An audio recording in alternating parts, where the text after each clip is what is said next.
What's up, guys? It's me, V. It's been a while since I've done one of these, well, a video in general. It's actually been 2 years. Yeah. So yeah, you've all been waiting 2 years for this. Something I've teased on my Twitter, if you had all follow me there. And, well, nothing more I can say beyond that. For those who do follow me on my Twitter or my Instagram, and who've known what I've been getting up to outside of life, this is the last time I'm shooting on my 50mm camera, my 50mm f1.4. It's the last time I'm ever using this for picture, video, or anything, so big shout out there. Let's give it a decent send off. So, for those who are unaware, I've been a hobbyist photographer for about a year now, a little under that probably, and a freelance photographer for about 5-6 months. And of all that time, I've heard a lot about getting vintage lenses. You should get a vintage lens. Get a vintage lens. They're so good. They're so great. Great price, great affordability, get great quality. Something I've heard a lot of. Something that one of the first guys I actually did a professional job for kept harping on. Get a vintage lens. Get a bunch of vintage lenses. It's the greatest way to learn. Greatest way to, you know, gain more experience behind the camera at a very, very affordable price tag. So then I found myself one of these things. Oh, it's the Minolta Rokkor 45mm f2. It's a lens I've stuck with for far too long, and a lens I can no longer get rid of, despite not exactly enjoying half of its picture quality. So as much as I'd love to harp on the history of this lens, I cannot for the life of me find anything on it, and it's one of the reasons why I wanted to make this video. There doesn't seem to be a lot of online content about this lens in particular, and the content that I've found seems to briefly talk about this lens, and the rest just seem to kinda go on about vintage lenses as a whole. Again, get a vintage lens, great performance, amazing price tag. Let me shatter reality for you. It's not the best performance. A lot of the time, a lot of people will say you'll find a lot of faults, a lot of imperfections and impurities in a lot of these vintage lenses, since the main manufacturing costs for these are very high, and the Q&R, or quality assurance, Q&A, sorry, quality assurance for these were not as high as the manufacturing costs. So you'll find a lot of imperfections. Some lenses will have a lot of actual lens imperfections. Some of them will have, imperfections due to age. You know, this lens in and of itself was made in 1978.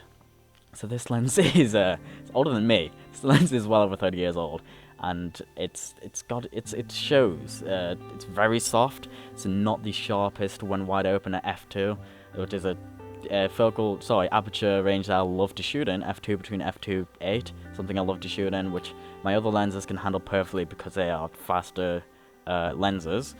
But this lens just doesn't handle it very well. Despite it being a relatively old lens, it's actually very well performing. Again, at f2 to f2.8, it's way too sharp for any decent depth of field photography, especially when you try to get into the really fine details. It's not clinically sharp. You're not going to get excellent performance out of this thing. But when you stop it down to f3.5 or f4, maybe even f5.6, it's a very sharp lens, very comparable. It's very fun, actually. Something I've noticed a lot with this lens is that it renders contrast pretty well, or well enough for you to bring back more contrast in post in Lightroom.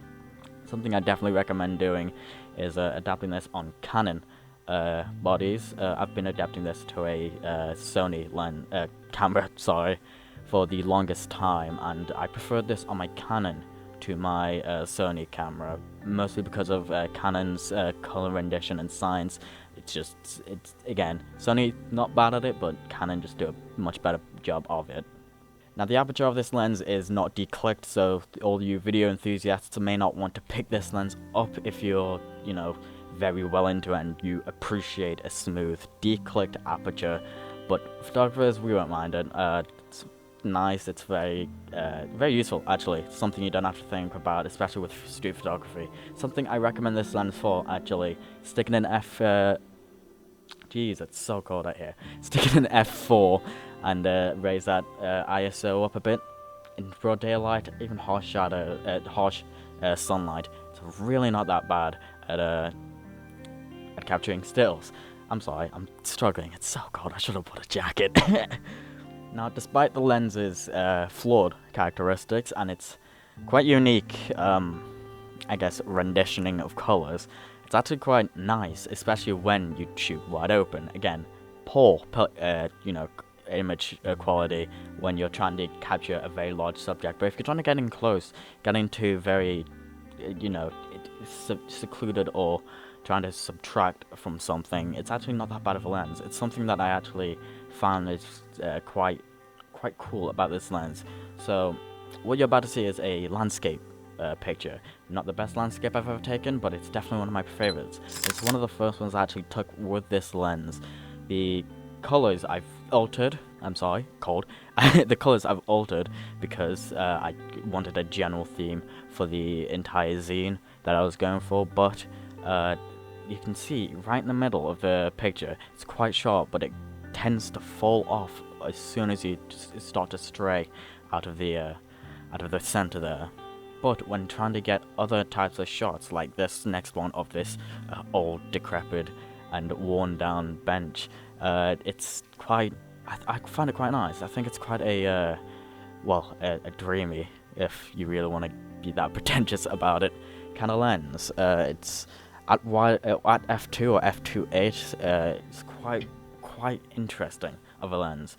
You do experience quite a lot of color fringing and a lot of chromatic aberration, but if you're able to hide those pretty well, I mean, it doesn't make the image any worse. Another image that I'm quite proud of that I took with this lens is another one that I took the same day I took those first two images, and it's of one of the friends that I went out with, well, the other friend I went out with on that day. Again, if I got this image in focus, that would have been great, but unfortunately, I suck.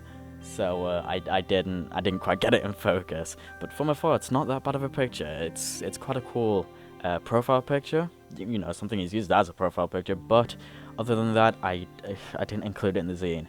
It wasn't, again, in focus. I suck. Other than that, I can't really complain much about this lens's characteristics. It's quite an interesting lens, and especially for 15-ish pounds that I picked up on the Facebook Marketplace. Great place to pick up vintage lenses, by the way. I really cannot complain, especially, when you finally nail focus or when you finally get the picture that you want out of it. It's quite a remarkable lens. It's something that I first hated, did not enjoy, and as soon as I started to take on board the uniqueness about the lens, I started taking more artistic shots with it. I started experimenting more. And especially with what's going on in the world right now, we can't exactly travel far. It's one, I'm sticking to the luxury of my garden, and two, a lot of the pictures I'm about to show are from in and around my house, and also some I've taken other places long before the current lockdown.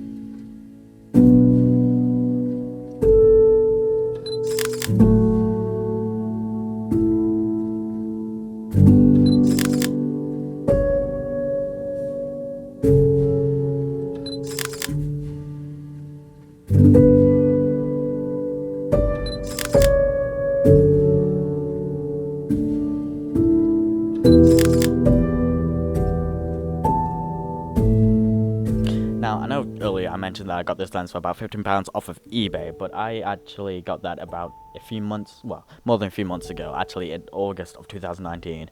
So since then, it's actually, rocketed in price about 3 to 4 times that of what I got it back in August. I've commonly seen it around 40, 50, 60-ish pounds, but I've also seen versions of this lens that have gone to 70, 80, even £120. So the one I've got is just the standard, I believe, first edition version of the lens, but you can get the Rokkor X, which is supposed to just be a much more sharper lens, especially wide open at f2, and it all depends. If you really want to get one of these lenses, though, I do suggest picking one up now, because who knows how the the film market fluctuates with prices these days. I recently picked up a 135mm f2 lens, still waiting for that to ship, for £10. £10. Again, I'll leave links to, well, a link to that in the description down below, but again, in a few months' time, that can all change. That can be over, what, £300. And again, it all depends on who you're buying these lenses off. Unfortunately, my lens has a bit, if I remember correctly, yeah, it has a bit of fungus in it. It is the smallest amount, and it doesn't actually affect the image quality that much, sorry. But yeah, it is another thing to look out for. Please do check their descriptions. Sometimes they say, mention things like that. Sometimes they just mention about the, the outside, exterior, physical appearance of the lens.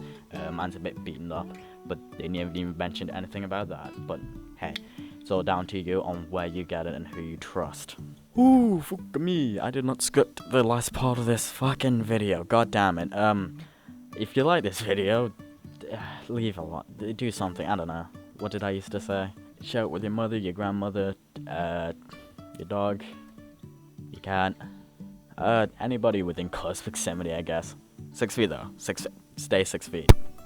Like I mentioned earlier, I've got another vintage lens coming in the mail. Hopefully I'll be able to do a review on that one soon as well. Hopefully it won't be as cold. Holy shit, it's cold. If I'm falling down, I will keep on searching for my highs. You can say I lost my mind, I will keep on holding my head high. Even if the sky is falling down,